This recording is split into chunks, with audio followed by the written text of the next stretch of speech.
Hello everyone and welcome back to JAS Reviews. My name is James and on this channel I do reviews of both music and movies along with the occasional commentary piece, so if any of that sounds interesting to you then I'd appreciate it if you gave this video a like and subscribe to my channel to see more content like that. And today I am going to be doing an album review, this time for the band PVRIS with their newest release, Evergreen. Smells like jasmine and clover, blood. Oh, your love is murder. Your love is murder. Don't tell me that you know me. Say what I feel, what I do, what I want. Now, if you've been part of my channel ever since I started back in 2020, then you might remember that I have reviewed PVRIS in the past. I reviewed their album Use Me, which did come out in 2020. It's crazy that that was 3 years ago, but nevertheless, I did want to talk about their new album, especially considering that I do still consider them to be one of the most promising mainstream rock/pop bands around, although I still hold the contention that they have not been as good as they were in their earlier years. Now, if you'll remember my review of Use Me, I did feel generally positive toward it, but I also did feel just a little bit disappointed by it because I thought that it was divided up by some really good singles, unfortunately most of which were already from an EP that I'd already heard, and then songs that were more mediocre and felt like they were going maybe a more generic pop route. PVRIS joining Hopeless I think was a great fit, and certainly the singles gave me some decent hope for this band, or rather for Lynn herself, because this is officially a solo project now. I mean, that was already the case on Use Me, but it is even more so an obvious solo project now than anything else.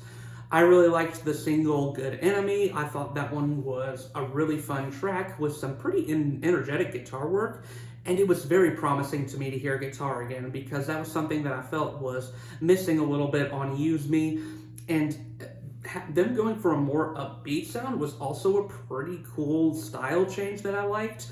PVRIS has always been a band that has been more atmospheric, and that is something that I've always appreciated about them, but I think this new sound felt like a nice refreshing coat of paint on them. And Anywhere But Here still showed that they could do ballads very well as a really good second single. So how does Evergreen shape up as a whole? Well, let's talk about it. First of all, this is certainly PVRIS' shortest album at only 32 minutes, and I would also characterize it as PVRIS' most upbeat and optimistic. A lot of their past albums have definitely been more downcast, especially All We Know of Heaven, All We Need of Hell, but they definitely bring the upbeat energy on this one big time, and I think it generally works to their advantage. The album begins off with I Don't Want to Do This Anymore, which is giving a pretty good indication of how the first half of this album is going to fare, at least, with some very quick-paced pop rock tracks that have some nice grit to them, and choruses that have pretty nice hooks to them, although are a little repetitive, which I'll talk about a little later.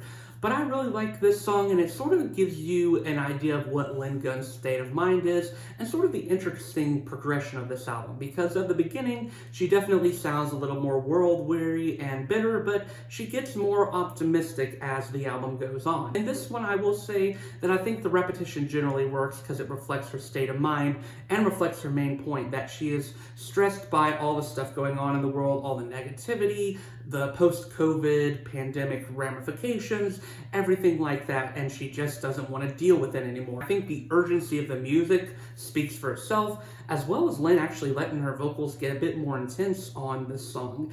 And that's actually a case across several songs on the first half of this album, which I really appreciate. I mean, I love when Lynn's vocals get to shine, and the super atmospheric PVRIS songs, those are among my favorites of hers, but getting to show a little more grit in her vocals is something that I really like to see, and it's been a while since we've seen that. Good Enemy is still an incredibly fun track to me. It's only 2 minutes and 10 seconds, but this burst of energy is great, and it seems PVRIS actually embracing some hyperpop elements in interesting ways. Now, I'm not going to say that it goes totally into the realm of that, but Lynn commented on it herself and said that she was really enjoying hyperpop and she wanted to bring those influences into this album, and I think you can definitely see them on a track like this one. Her vocals are a lot higher in the chorus, and there's definitely some more intentional clipping sounds and the guitar work, and I think I really like it. It's also an intriguing track where she talks about how sometimes she lets her worst instincts take over her, but sometimes they can lead to good results, and so that's why there's the contradiction of good enemy. Goddess is also a pretty fun track and continues on the hyperpop energy that the first half of this album has, and I think might fare even a little better than Good Enemy in some ways, because I just really like the sort of way that the guitar riff progresses in this song, and it even embraces a bit of a punk energy that I think I've only really seen in super early PVRIS songs, so I really liked this one as well. Take 9 Nirvana sees Lynn Gunn collaborating with Mike Shinoda of Linkin Park. Even before I knew that, this song had immediate Linkin Park vibes in the production for me, especially reminding me of Nobody's Listening and some of the production qualities that it had. And when I found out that Mike Shinoda was producing, that did not surprise me at all. And for that reason, this might be one of PVRIS's most unique songs to date. This one is probably my favorite on the album, if I'm being honest. I just love how unique it is for them. It is such a fun track, and it's basically Lynn saying that she won't let anyone take her energy away from her, and she'll continue to progress forward. It's definitely a very self-assured song, and I think the self-assuredness is earned in it. And I'd love to see her pursue a sound like this more in the future. A whole album of content like this could be a really good one for PVRIS, in my opinion. Now, while I did say that this album is a more upbeat PVRIS album, it isn't without its moments that remind you of classic PVRIS, and I appreciate that, especially because the more ballad-like cuts on this album actually do a good job of reminding me of earlier PVRIS. There's even one on here that I would say comes close to the quality of White Noise, which is a pretty high bar to clear for me, considering how much I really like that album. Anywhere But Here is still a great single, and I think is one of Lynn Gunn's most vulnerable vocal performances. It's sort of talking about the idea that sometimes we feel like we don't want to be present in a certain moment because of maybe potential trauma we have. And I'm wondering if Lynn is going through some of that on this song. It certainly feels like it, with her vocals being pretty vulnerable and pretty powerful to hear. And I just think it's a very beautiful cut, and one that a lot of fans are going to latch on to.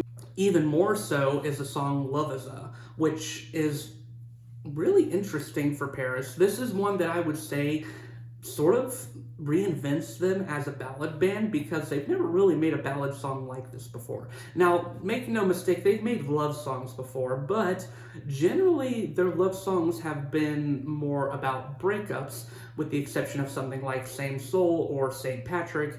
A lot of their ballad-heavy songs, at least, are more about breakups, and this is one of the first times I would say where a straight ballad-heavy song is actually one that is more optimistic. And Loviza is very much so that. It is comparing love to being a murder, and it has some definite sexual innuendos, like talking about little death, and I think it's very interesting in that regard, and Lynn Gunn herself comparing this relationship that she has to death, but she's not framing it in a bad way. In fact, she's almost talking about it as a reincarnation, like the love that she has now has killed the worst parts of herself and kept the good parts. And then highlights. Oh man, this song is just gorgeous. This one definitely brings to mind White Noise the most on the album, in my opinion.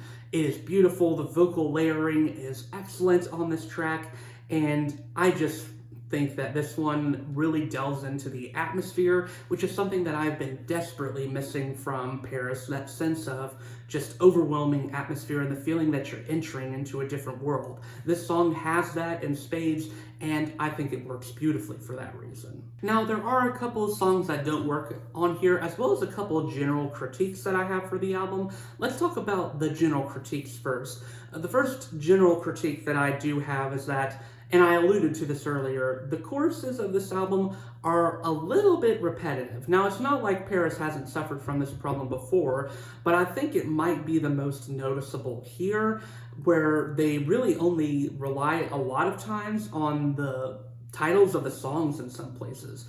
Even songs that I really like I Don't Want to Do This Anymore and Good Enemy, almost entirely rely on the title of their song. I think an example of this is Animal for sure. This one also just doesn't work as well in its hyperpop sensibilities. This one comes across as more annoying to me and just feels like one that I do not see myself returning to, because the more I've come back to it, it does get in your head, but not in a way that I really particularly enjoy myself. It's not the worst PVRIS song by any means, but I didn't really care for this one a lot. Hype Zombies has some interesting ideas in it, but I think is way too short to really expand on them. Senti-mental is probably the weakest track on here for me. I didn't really like the vocal effects on Lynn's voice in this one. She is one of the many vocalists, I think, who does not really need vocal effects at all. I get that she was trying to go for that purposefully on here, but I don't think the choice really worked, and I'm not sure what the motivation was behind it, because it doesn't really add much to the song. And while I don't hate the title track, I do think that it is not a super memorable way to end the album. I like the sort of central theme of it, of the idea that Lynn wants to last beyond just the present moment as an artist, and that is why she constantly changes who she is as an artist. I like that idea, and I think it's an interesting contradiction to I don't want to do this anymore, where now she has gained the motivation to move forward, but the song doesn't musically stay super intriguing for me. Overall though, this is a pretty great PVRIS album. I would say that it is actually a nice return to form for them after a somewhat middling album for me and Use Me, an album that I just admittedly haven't returned to a lot. Maybe I need to give it a re-listen to figure out if my opinions have changed on it, but I really don't think they have.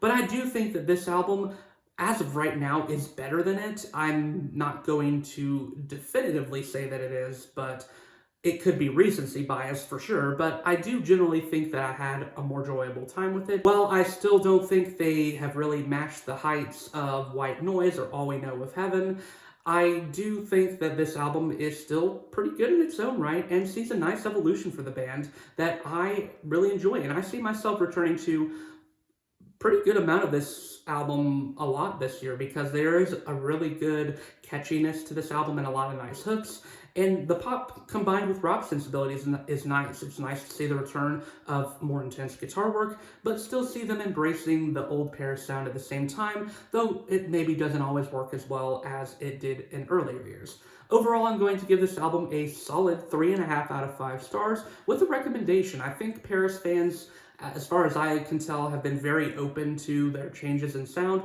so I'm sure they'll enjoy this one, and yeah, I enjoyed it as well. So yeah, that was my review of PVRIS's newest album, Evergreen. What were your thoughts on Evergreen? Let me know in the comments down below. And once again, my name is James, and I do reviews of both music and movies, along with the occasional commentary piece. So if any of that sounds interesting to you, please leave this video a like, and subscribe to my channel to see more content like that. And until then, I will see you on the next video.